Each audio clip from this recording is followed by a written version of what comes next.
Welcome back to Straightforward. Egypt, perhaps the most indicative of Middle Eastern stability, is voting for its new president. Security and stability is the top priority for Egyptians.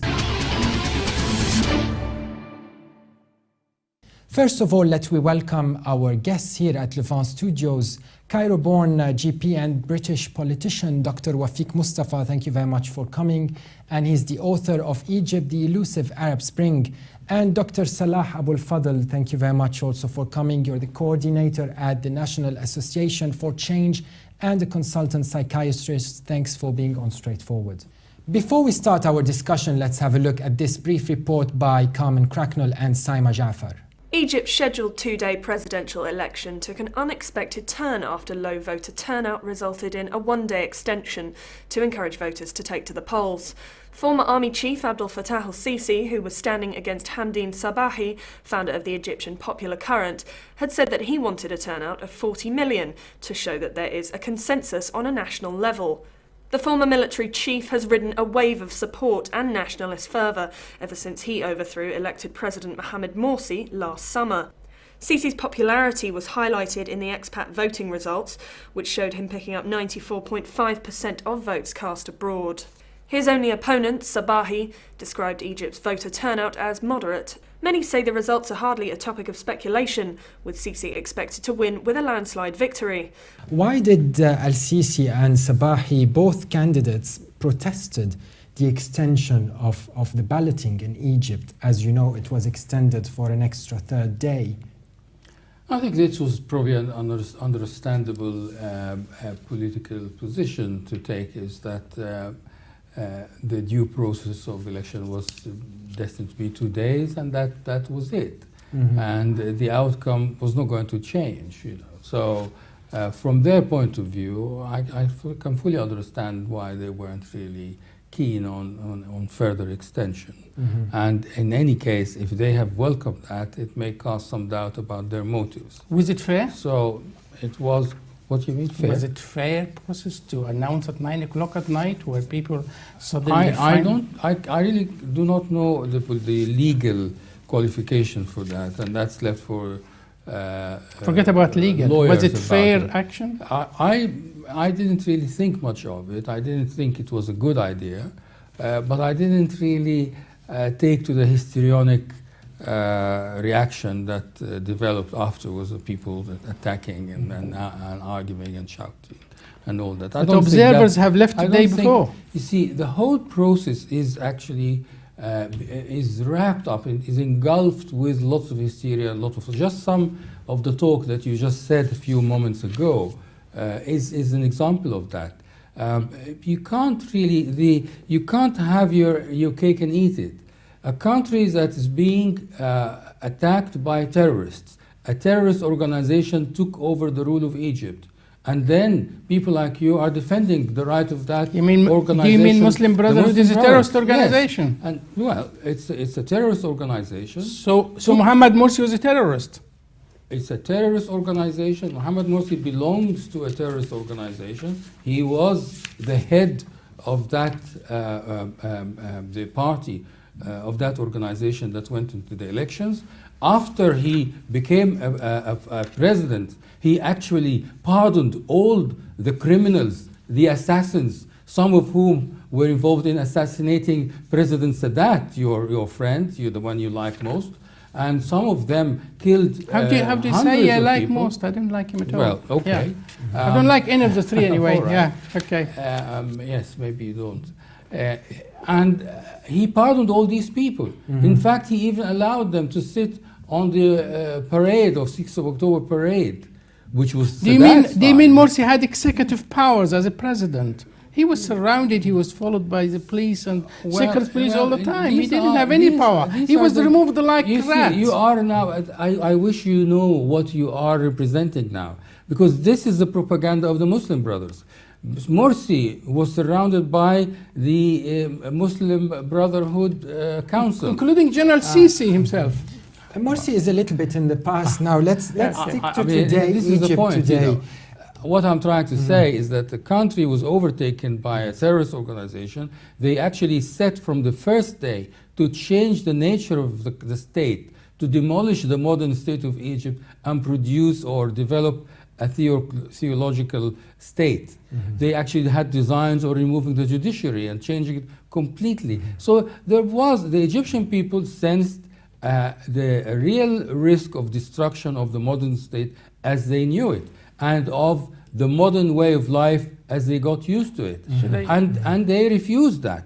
And instead of understanding this by people like Wafik, who is originally an Egyptian, you should really see that there was no other way for the army and the people except coming together and removing that regime.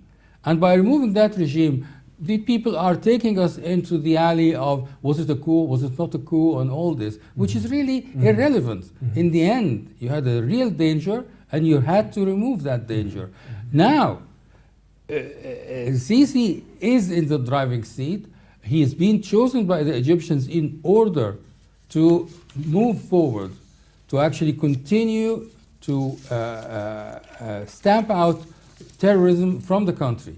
And you cannot talk about, Fi is crying now for people who've been arrested Salah, and for democracy that's been stifled. Salah, I am crying for the students, I'm crying for the young people Yes, who are prevented to which express their students, views. which students you are talking about? Are you talking about the students who burnt the university headquarters and who burnt the dormitories of the students? No, are you talking about the students who brought Molotov bombs into the university? You're taking the official line. Not the official line. There's no official line here.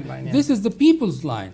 These are not students. The advocates of the Muslim Brothers and the Muslim Brothers students have been creating violence inside the university. You can never tolerate that in Britain. You can never tolerate that in any democratic society. And you are shedding tears about spying on people and listening to conversations and the lack of democracy. In a democratic state like America or Britain, people are being listened to all the time. It has been proven that your conversations on the phone are being tapped and listened to. You are not upset by that. And you are upset by it if it happens in Egypt, simply because of the propaganda against Egypt.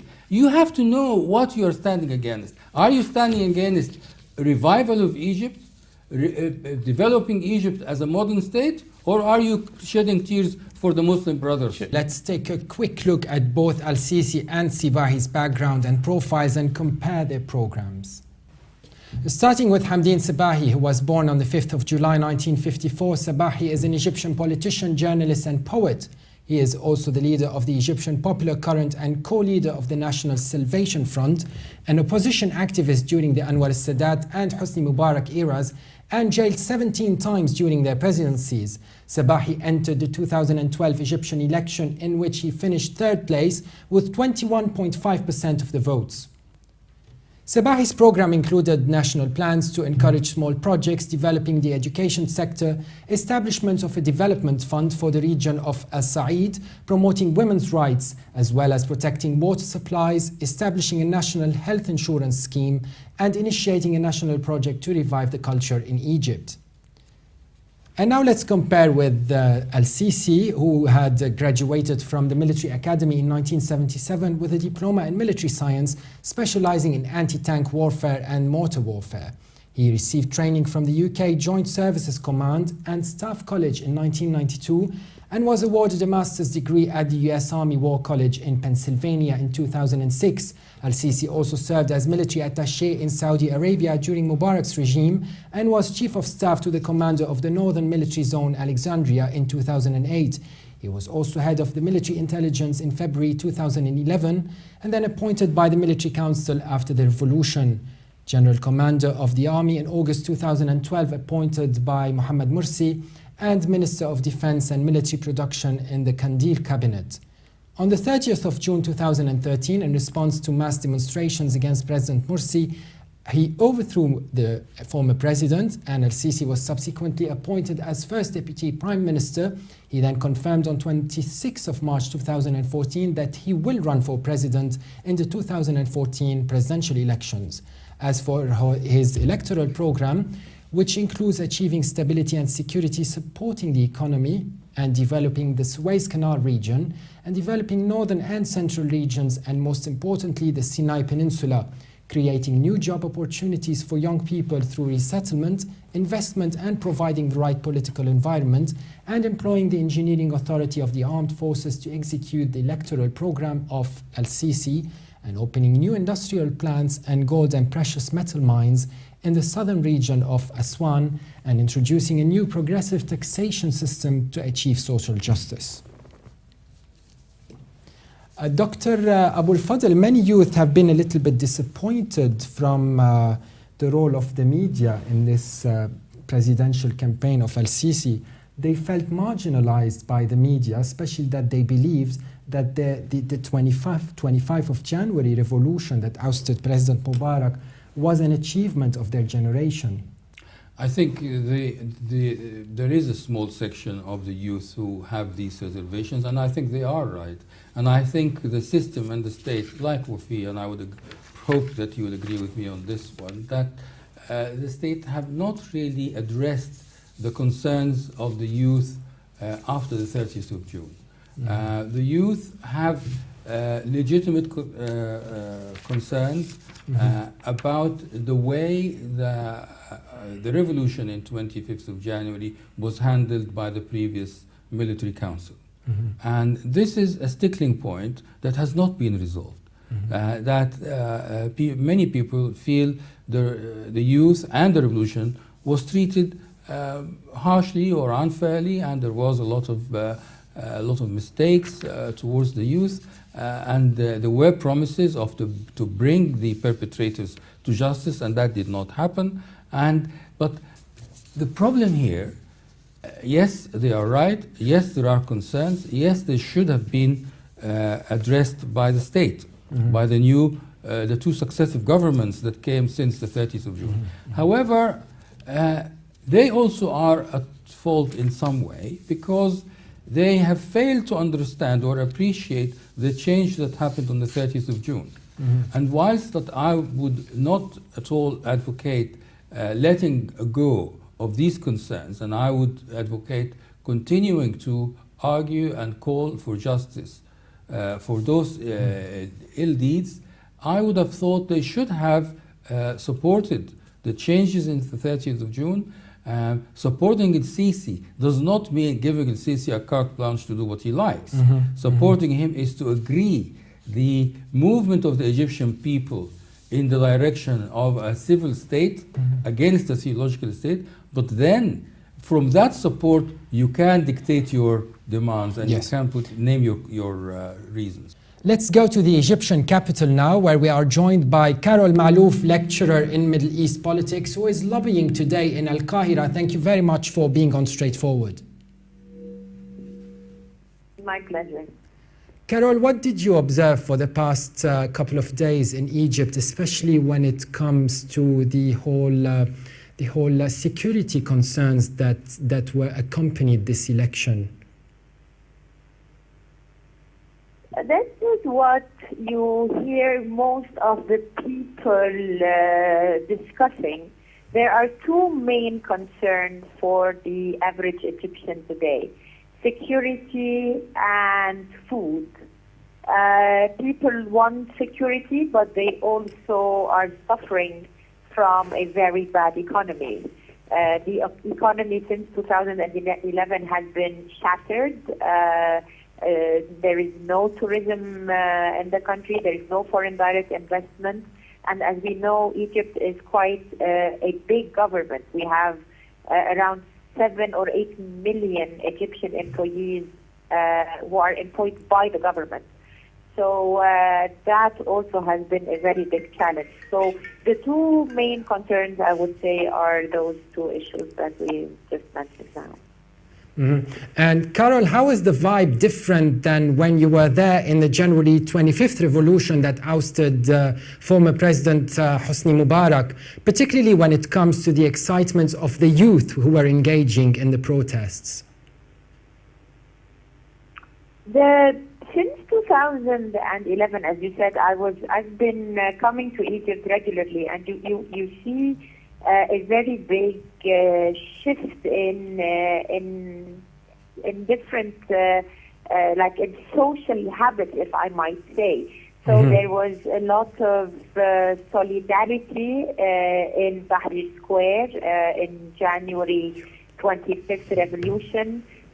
People got together as opposition. They were one. There was no differentiation between a secular opposition or an Islamic opposition, or people got together and had one demand, and they wanted the end of the corrupt rule of Mubarak, and they didn't want the political inheritance to go from Hosni Mubarak to his son Jamal Mubarak. That was a main concern. What about then today? There was the wave of the pardon? What about today? What's the variance today in the vibe of the people there, perhaps celebrating? If you allow me 2 minutes just to briefly say that there was a transition then to the Muslim Brotherhood year, which was very chaotic. People would not feel safe walking on the streets, but yet they also suffered from some economic problems. Yes. Today, there is the feeling of security is back on the streets. People feel safe, even though we saw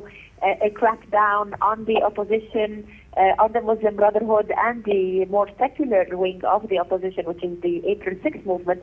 But when you talk to people, whether they of all walks of life, you would feel that there is a sense of security. However, there is definitely concerns about freedom of expression, of of being able to voice your concerns against the military establishment who is back in government today. Carol, how would you look at the low turnout in the elections this time? Well, I mean, yes, there has been a lot of concern about the low turnout. I think it's all about expectations. There were really high expectations. There was, if I may say, a media frenzy that surrounded Abdel Fatah Al-Sisi. All the media were trying to mobilize people, and this raised the expectations. So everybody was expecting a very high turnout. But if you compare the numbers to the previous years, you would see that the turnout was not much lower in terms of numbers of people voting. However, I think there was some disappointment with the expectations that, because millions took to the streets on June 30 to oust the Muslim Brotherhood, they expected to see a similar, people queuing on the polling stations in the hundreds. But that was not reasonable. I think the numbers are indicative of what a normal political process. I think it's 44%. I know it seems to be, it sounds a bit low, but I don't think in the last 3 years the turnout was higher than, much higher than that. Stay with us, Carol. Dr. Salah Abou-El-Fadl, do you agree that it was not particularly a very low turnout? No, it's not a low turnout. I think there was a bit of hysteria about the percentage of attendance. In fact, 40% of attendance is quite a good turnout. Traditionally, turnout at elections in Egypt has always been low in the past, because people did not believe that the electoral process would produce a big change. Recently, the Egyptians have demonstrated their will in the streets in two huge uprisings, in January 2011 and in July 2013. So, and that's enough, really. But when it comes to the actual elections, it's understandable that people do not flock in the way that they did in the uprising. There is a different atmosphere, different emotional situation that is involved. This is a much more cold, much more relaxed, laid-back process. There were two candidates producing or displaying similar sentiments. One of them had already captured the imagination and the feelings of the Egyptians. The other is well liked but does not have the same command because of the circumstances. The Egyptians have been very clear. They want somebody strong to combat terrorism and to also restore security and order in the country. Carol, yes, Carol, I gather you believe Al-Sisi is unfulfilled with the election. Can you elaborate more on that? I believe he was lured probably by his entourage and by, again, what he saw on June 30. I mean, if we remember well, when he stood with the people against the Muslim Brotherhood back then, he pledged not to run for elections. And then he came out and said, I'm running for election based on public demand. So again, his expectations and the people around him and his campaign and the military establishment in general were expecting a higher turnout. However, you hear a lot of complaints about the way they have run their campaign, and people believe that they did not campaign enough. There is a lot of talk about people being used to handouts of some oil, sugar, and wheat to go and vote, you know, in the more rural areas, something that they got used to from the National Democratic Party under Mubarak, and then under the Muslim Brotherhood as well. So when that didn't happen, there was this perception that people did not mobilize because of the lack of the traditional ways of luring people into going to the polls. So, and then there were some mistakes done by the media in, trying to push for, people. So people felt that they were being coerced by the media to do so. And I think another thing that you would hear among people here in Cairo is that my vote wouldn't have made a difference. We know that he was going to win anyway. So what would have I, done to increase or not? Yes. Like my vote doesn't really count. Yes. And 3 years after the revolution, people have been disillusioned and are, skeptical about the political processes here in the country. Carol Malouf, also philanthropist, political communication consultant, and freelance journalist, graduate of the University of Exeter. Thank you very much for being on Straightforward Live from Cairo. Thank you, Carl. Dr. Mustafa, do you agree with Carol Malouf saying that the President-elect Sisi is a little bit disappointed with the turnout? Well, in the contrary, I think the public really the one who should be disappointed with him, because at the end of the day, he's been ruling the country for 9 months. He does not have a political program. He did not meet the public. He's not clear exactly what he wants to do. And he talks too much about security agenda, which as well as another confusing topic. But at the end of the day, problem in Egypt is economic. The problem in Egypt is poverty. And one thing very important in this election is the youth, the young people of Egypt have said the word. They voted with their feet. They did not go to the voting booths. They stayed away. Only the old, infirm, and people being pressurized and scared and tormented by a nasty, hysterical media. As we could have seen, the media was very desperate when they extended the voting for an extra day. I know this might not be popular with certain element in Egyptian intelligentsia, but facts are facts. We will get back to the role of media. Yeah, what I want to say, obviously the elections have been taking place under the gaze of the world media. It was taking place where the 25,000 Egyptians, Islamists and non-Islamists, are imprisoned, taking place under where there's 1,200 people being sentenced to hanging. All these things, we cannot just brush it away in today, sort of I'm sure Sisi and the military establishment around him feel the heat of last 2-3 days voting outcome. Well, I just heard what my friend Wafik was saying, and I beg to disagree, because the issue here is that I don't know where he got this notion that the Egyptians are disappointed with Sisi. The Egyptians in their millions are supporting Sisi. But they have, because they extended the election one day. Let me finish, Wafik. The point is that Sisi epitomized the solution for the Egyptians. He actually removed the Muslim Brothers. He spent the last 6 months after removing him combating the terrorist movement in Sinai. And the army throughput during that operation has been immensely successful. The amount of terrorism that filtered through to the streets of Cairo was far less than what was feared before that. And the Egyptian people realize that and appreciate it. The Egyptian people are looking for law and order, and they need a strong man to work that. You said What something do you mean a about. strong man? You What do you said mean by strong something. man? Let me finish.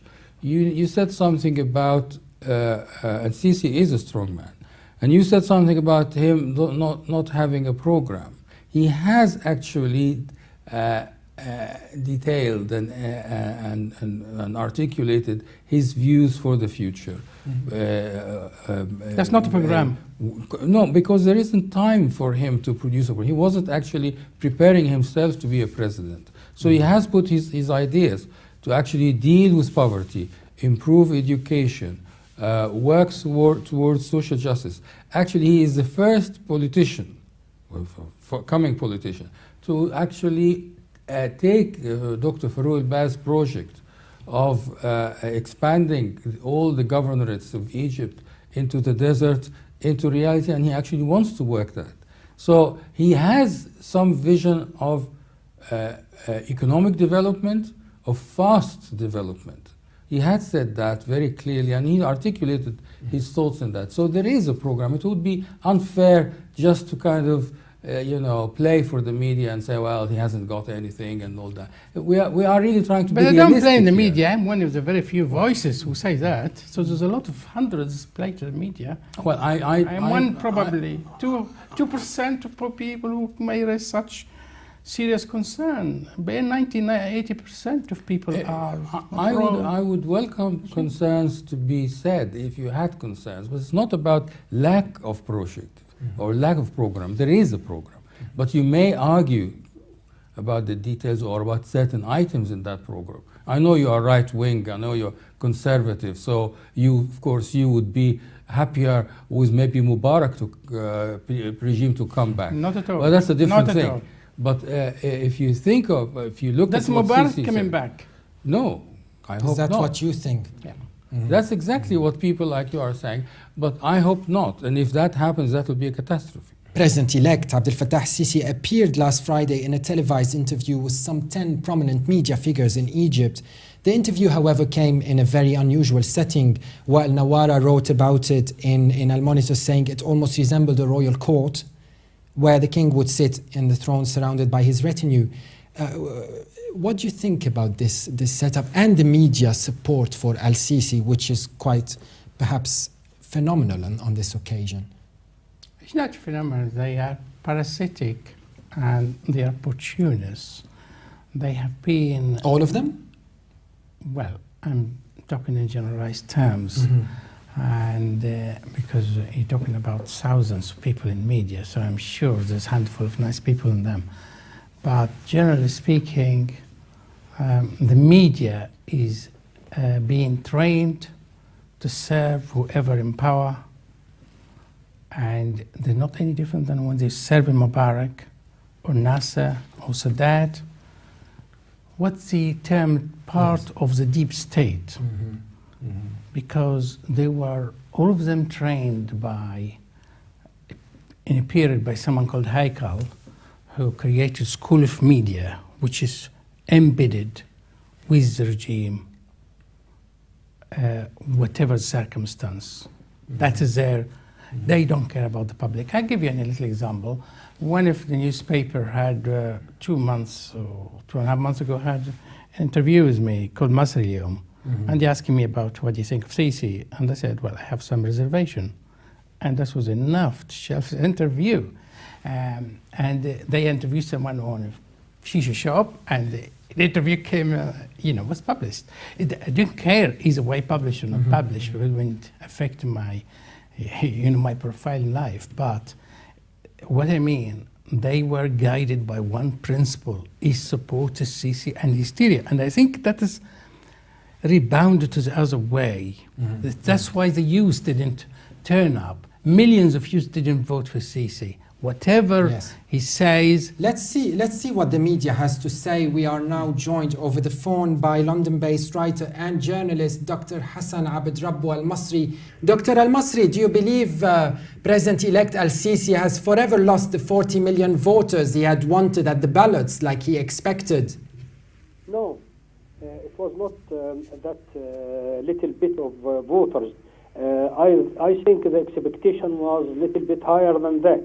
I think all the newspaper and all the propaganda was saying that the voters will be over 30 million.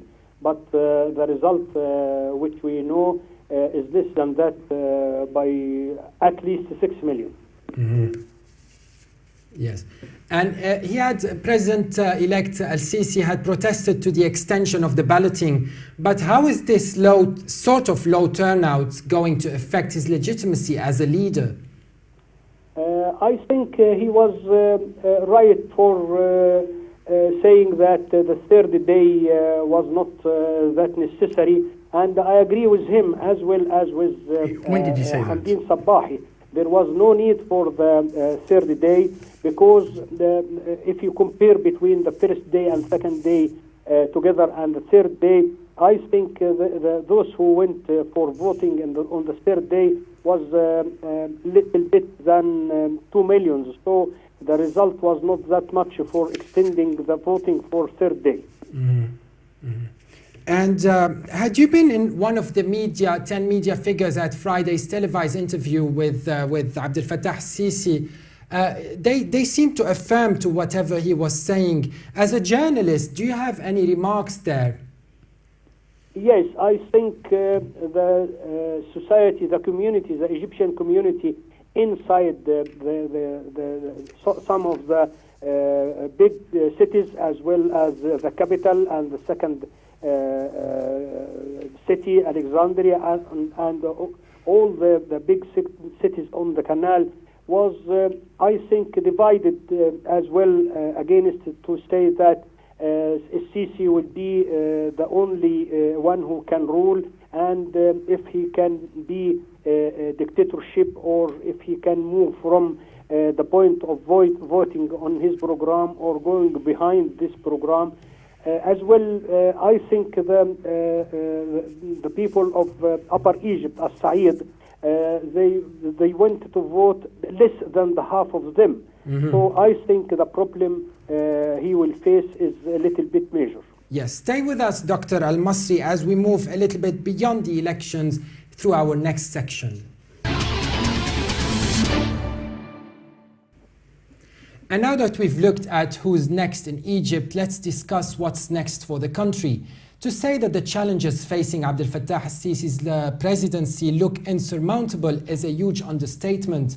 As the next president, Al-Sisi will have to contend with a sluggish economy, an energy crisis, a water crisis, vanishing tourism and foreign currency reserves, political instability and political violence. Dr. Al-Masri, do you think that Abdel Fattah Al-Sisi would consider military rule over Egypt's bureaucracy? You're asking me, you said Abdel Rabbo. No, I don't think he will consider at all military rule. I think the request has always been, and the emphasis has always been on a civil state. However, Al-Sisi has hinted that the army will assist or will be part of the growth process that is going on.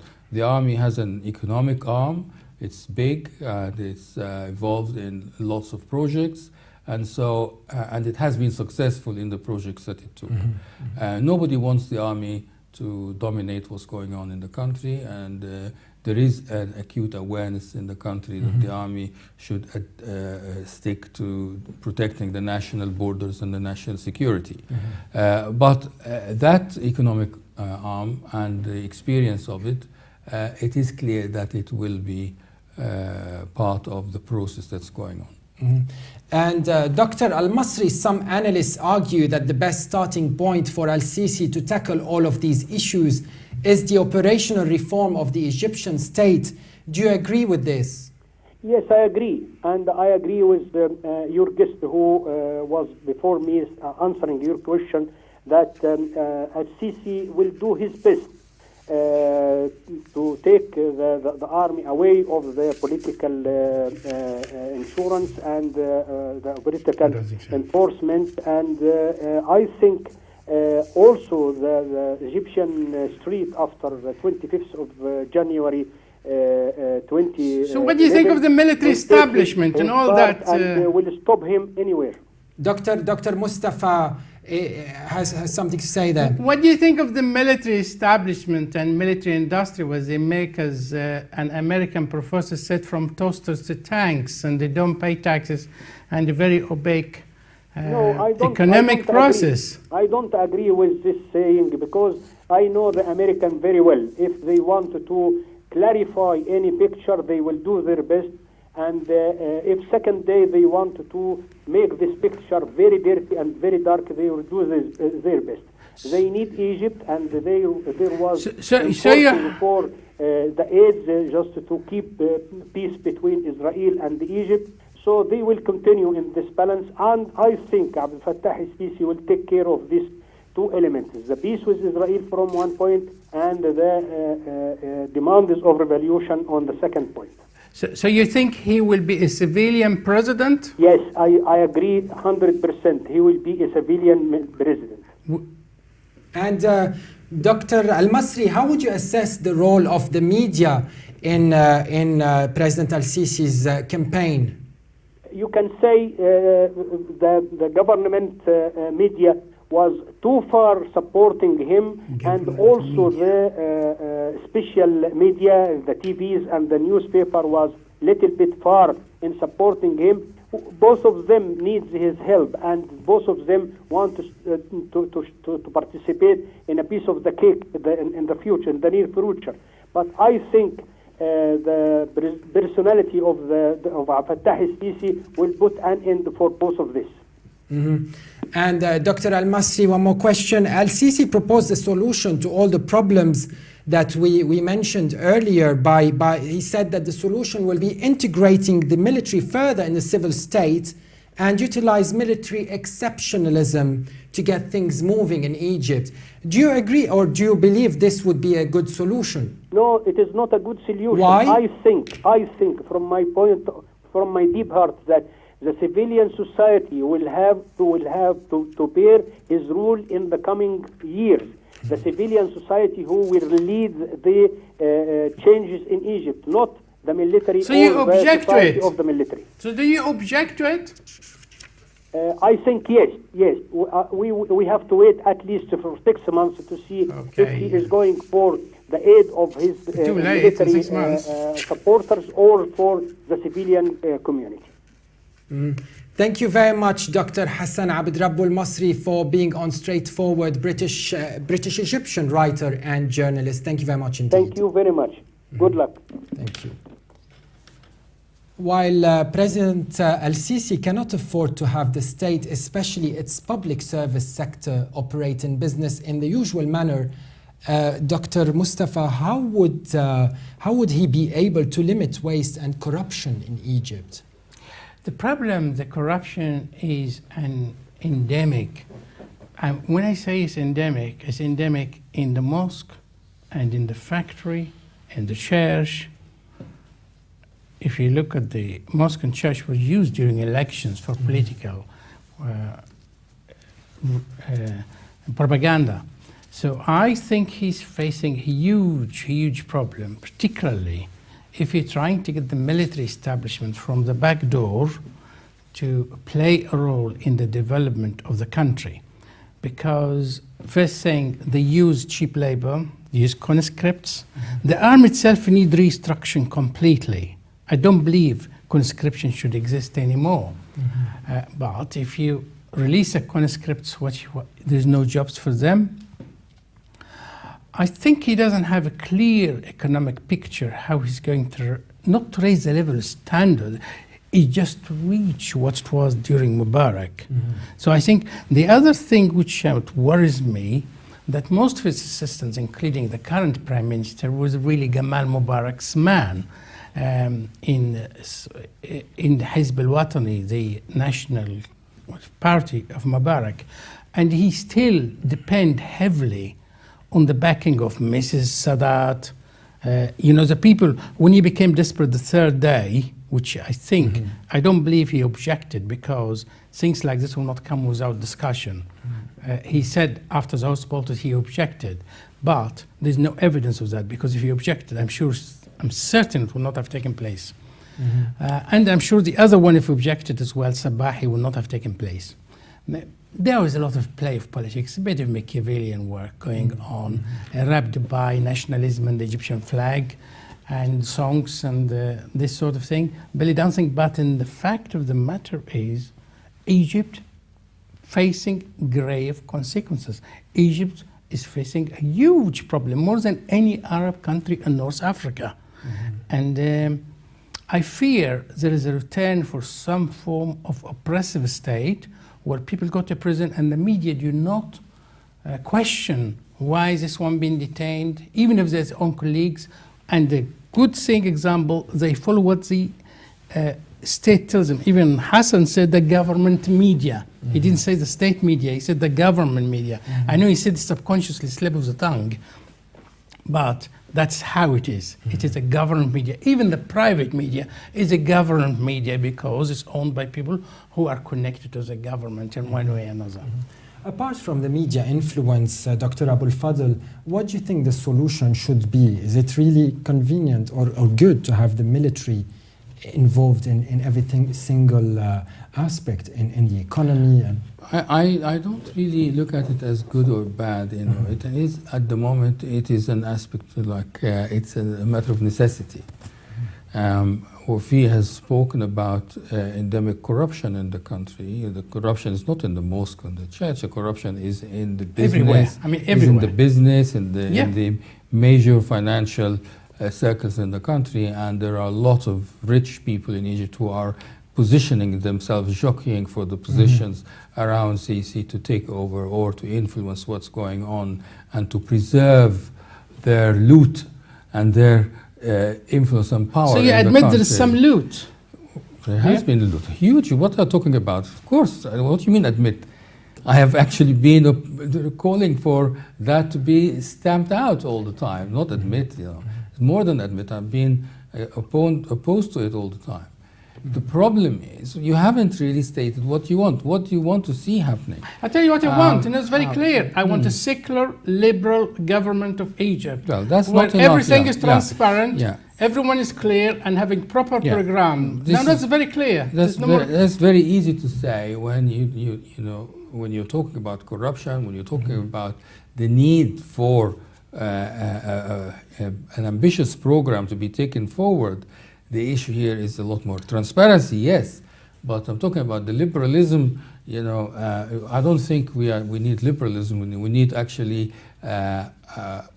directed economy. We need control of the state. So you don't want a Baradei-like type of person? No, of course not. You wouldn't like Baradei? Of course not. in what sense? Of course, I don't want a liberal system now. The liberal system, you want Egypt to move forward. So you really want dedicated growth plan where the state controls what's going on. Communist bloc type of government? There is no communism. You see, again, people like you are sensitive to that in order to create fear. One party state, You can create fear as much as you like. People in Egypt have voted for a strongman to take things forward. They're not really swayed by your propaganda about liberalism. We don't need liberalism. We had liberalism during Mubarak's time, and that's what actually created the corruption because of the 11 liberalism million you're or talking so. about. Liberalism is good for advanced societies where there is democracy and there is transparency and there is adequate supervision and adequate monitoring of what's going on. But in a small developing country like Egypt, liberalism has proved to be a recipe for disaster. So return to Mubarak type of government? No, you see, you don't understand what's going on. No, I don't understand. What do you mean? Course, yeah. Military government? Mubarak was liberal. What Mubarak was doing was a liberal state. Really? Of course, that was what was going on. It was free for all. Everybody can loot as much as they like. So you want the Nasser type? Yeah.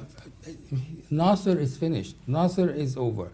We need a state now where there is control of the economy, fiscal policy, clear policy to develop the country and direct the national project. It's a national project, and it cannot be left for doubters like yourself and others who are just throwing spanners in the work without having clear understanding of what's going on. We need direction. Can I say a word? Build the country. Can I say a word? President Sisi will appoint a prime minister and appoint a government, and he'll have a full control of the electoral process of appointing or electing parliament. So there will be huge sway. If someone stands for election, say, oh, are you Sisi's man or not Sisi's man?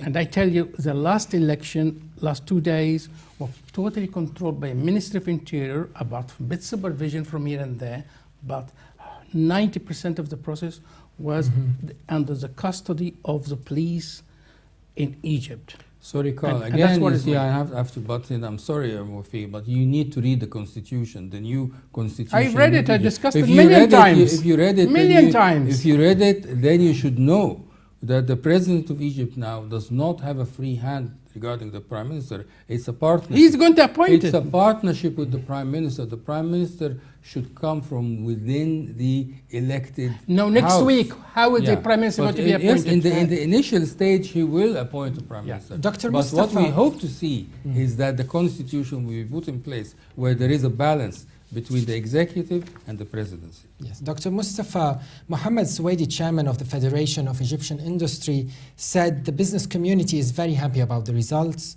and we really need reform and opportunities, a guy with courage to take decisions in reference to President-elect Abdel Fatah Al-Sisi. Why are the Egyptians so much about strength today? Are they happy with Al-Sisi for his strong characteristic more than anything else in your opinion? I really tried to define the word strong because I don't know the strengths, weaknesses of Sisi, because I say he's a very opaque man. He worked for intelligence for a short period of his life, and he was in the army in other places. So I don't think the word strong, it's one way of persuading the public that Egypt is strong. Strong doesn't mean to be violent. Strong doesn't mean killing people in the streets. And strong doesn't mean putting people in prisons. Strong, in my view, Egypt doesn't need a ruler. It needs a government. And still people think someone going to rule Egypt with iron fist. I don't think he can do that because he's much weaker than Mubarak, because he's part of military establishment, and in a way, he is captive to the will to some extent. And I don't think the control Mubarak used to have, he does have now. But nonetheless, and as well as the regional power in the thing. But I think the problem, he's starting in a very bad way because he's not popular internally, but by the virtue of the vote. The Western observers thought the 23% of people voted of the country, they say 50% maybe, they double. But is something wrong, something vague about the future of Egypt. I can make it very flowery, but I mean, hysteria is so easy. They had hysteria for 6 months or 8 months. Do you agree with Dr. Mustafa? Not really. I don't know what really Dr. Wafik's intention. I'm a politician. I've been in politics. I'm Yeah. not talking from an empty head. I know politics. I've read a lot of politics. No comment. Dr. Abdel Fadl, General Al-Sisi, Abou-El-Fadl, sorry, General Al-Sisi enjoys the support of Saudi Arabia, the UAE, and Kuwait, and other oil monarchies. How important is this in reshaping the alliances in the region, in the Middle East in general? I think it is important. Of course, the whole area has been under attack from the American policymakers who appear to have had designs on the whole region aimed at change regime through destabilization of different in each country. This has proved the case in Egypt, in Libya, and Tunisia, in Syria, before that in Iraq, and even Saudi Arabia was threatened of the same fate. By the United States? Of course. And there is now this fear that this attack continues, and there is no indication at all that there is any let-up. The support of the Americans and even some European countries and the EU in general to the Muslim Brothers and to this huge chasm in Egypt proves that there is a very fishy process going on. And of course, the Arabs, the Saudis particularly, have proved always to be some of the most astute politicians and visionary in the area. They are very conservative, but they can see everything and what's going on. And they appreciated the uprise of the Egyptians in the 30th of June. They appreciated the danger that Muslim Brothers were posing on their state, and that's why they supported the change in Egypt.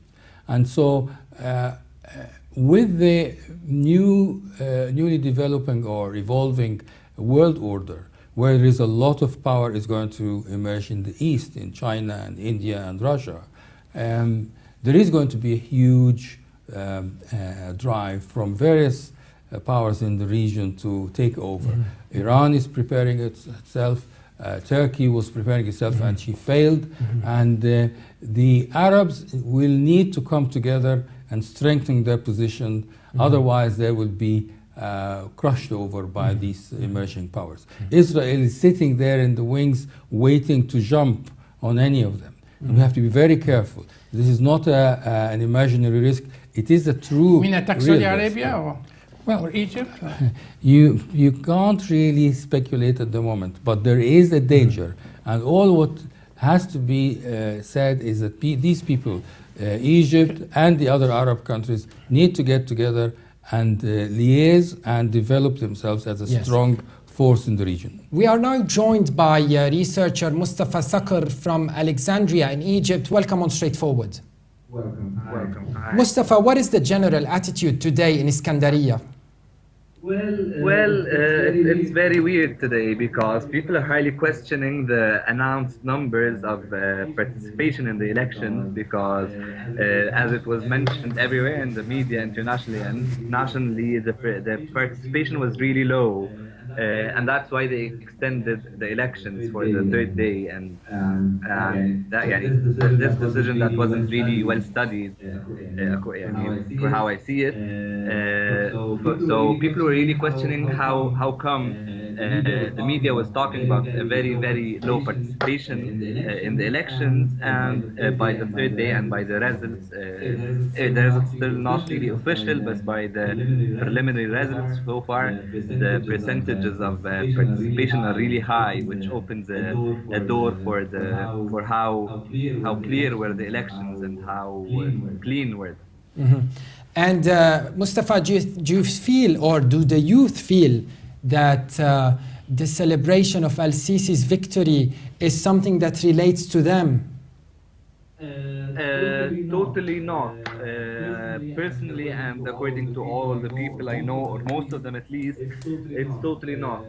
Why not? Very few of the youth I know, especially the politicized youth, are supporters of Sisi, because when we first went and protested, we were protesting about the state, the military state, and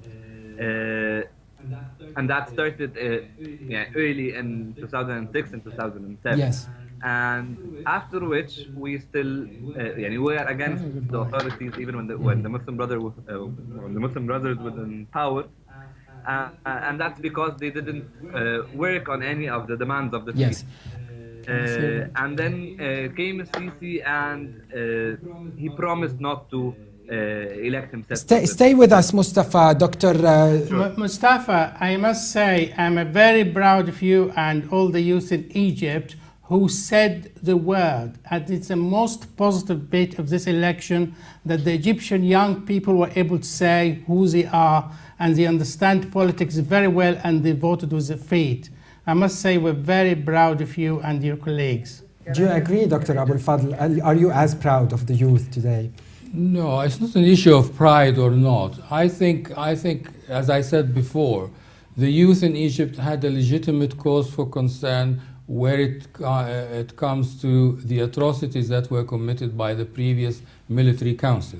However, the youth of Egypt should look at what's happening now and should be more realistic and more understanding of what's going on. This propaganda is cheap about military rule and about military state. Egypt did not have a military rule. It never had a military rule. The fact that the army has a strong representation in the regime does not make it a military rule. And those who say we are being ruled by military junta, that is either an indication of ignorance or an attempt to mislead the public and mislead the... It's called civilian veneer. This is what you say, and you are also repeating the same malicious campaigns. There is no veneer. Mustafa is there is not, no veneer. Mustafa is not malicious, he's a young man. Wait a minute, Wafik. The head of the state is a judge. The government, all the cabinet are civilians. He was a toy in that. Yes, well, you're saying that, but that's your opinion. But it doesn't make it a military junta who's ruling. He was Egypt. a puppet. Why is he a puppet? You're saying I tell you why he was a puppet. He was a puppet because he had never taken proper decisions. He did not meet the public. He was shy from talking to people. It doesn't make it a military rule. It doesn't make it a military rule. I'm telling you. This is the misleading and malicious campaign that you and people like you are pushing. Who are the people like? I don't like use the word the Mustafa? malicious. Well, who are they? Western circles, people who are unhappy that the Muslim Brothers were removed. Mustafa, young man from Alexandria. And I said he represents clearly to Mustafa. Let's get back to Mustafa, who has a word. Mustafa. Yeah, please. This is exactly what has been going in this country for the past 2 years. Muslim Brotherhood and the army or the army supporters have been fighting for power for 2 years, and none of them are achieving either of our goals. Either of the demands of the people who went out and protested on the 25th of Jan. Either of them respected those people. Either of them worked on achieving such goals. And this is what exactly has been happening. They've been quarreling and fighting for power and not giving an ear for the people. Not giving an ear for the youth. Mustafa, I with respect, your size in the street in Egypt has been shown today. You've only achieved about 2 or 3% of the influence in the country. The millions of the Egyptians, these are the people, the youth. You refused to vote. You boycotted the elections, and that's your size in the country. Because they felt you marginalized, refuse. maybe. Mustafa, if you ignore your people, you will never succeed in politics. You cannot ignore the Egyptian people. The millions of the Egyptian people said their word, but whether you like it or not. 93%, I would say to Mustafa and to you, 93% voted for Sisi, but this is 93% of the voters voted for Sisi. And that is democracy. If they believe in democracy, they should accept. Why didn't you practice democracy, Mustafa? You boycotted the election, and like many youth. Yeah, I boycotted the election because the elections were not fair. Why would you say so? On what grounds? Yeah, perfectly, I can tell you. The elections were totally run by the state, and the main candidate, who is Abdel Fatah Al-Sisi, was supported by all the entities of the state. Whether we're Give us an example. The media, for example, all the media, private and public, was mainly clearly. What about your Facebook activism as the youth, the 25th of January youth? What about your activism? Internet wasn't blocked. It was there. Internet wasn't blocked, but the media, the state media, was clearly pushing towards the Sisi. The army. Where is your effort among So the you people? you just sit and watch, basically. No, we didn't. This is your size. What Twitters can do with media. It did a lot on the Please 25th try of to January. understand your For people. boycotting the elections, If you really want we to called be for Egyptian, boycotting try to the understand the people. Try to respect the Egyptian people. Their millions came out and said we are their giving- word. No, we are giving the full respect for the Egyptian people, and we will be helping them take the decision as we helped them take the decision against Yes. Mubarak, and as we helped them take the decision against Mohammed Yeah. Morsi. We do And- respect your and opinion, you failed. Mustafa. And I Let me have just to ask you add one with quick question before. How would we compare Iskandaria to Cairo today in terms of celebration of Al-Sisi's victory in the elections? Well, Alexandria has been celebrating, I think, equally as Cairo, but there is a very big side in Alexandria has been mourning and protesting for the freedom of my dear friend Mahinur al-Masri, who was imprisoned for political reasons Yes. by Mohammed Morsi and now by Sisi and previously by Hosni Mubarak. What about the Christian minorities in Alexandria? What do they feel about Sisi winning? Well, I can say Christian minorities are kind of hopeful now with Sisi in power, but I know a lot of them who actually voted for Hamdeen Sabahi. And another point is that it would make sense to me as long as Sisi and the state is playing with a fear game with the people, using the puppets of the Muslim Brotherhood who are Yes. Mustafa Sakr. basically fighting the people as well. Yes. It makes sense as long as the Muslim Brotherhood are fighting the people for Sisi to be using the game of people. We do to respect come your to power. opinion, Mustafa Sakr from Alexandria. Thank you very much for your input. You May are. I say you a are. word? Of course, Dr. Mustafa. The you last, can say. the last 3 days was a day for people like Mustafa and the young people of Egypt who have been disenfranchised in politics and have no job to go.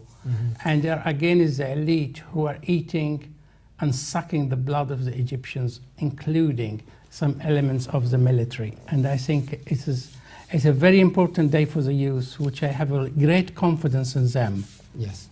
My last question to you, Dr. Abou-El-Fadl. Do you believe President-elect Al-Sisi will be able to balance the roles of the military while respecting the civil state? That remains to be seen. I hope he does, and if he doesn't, then there will be negative repercussions. Definitely, the Egyptians want a civilian state. There is no question, and he does not think he wants a military-run state.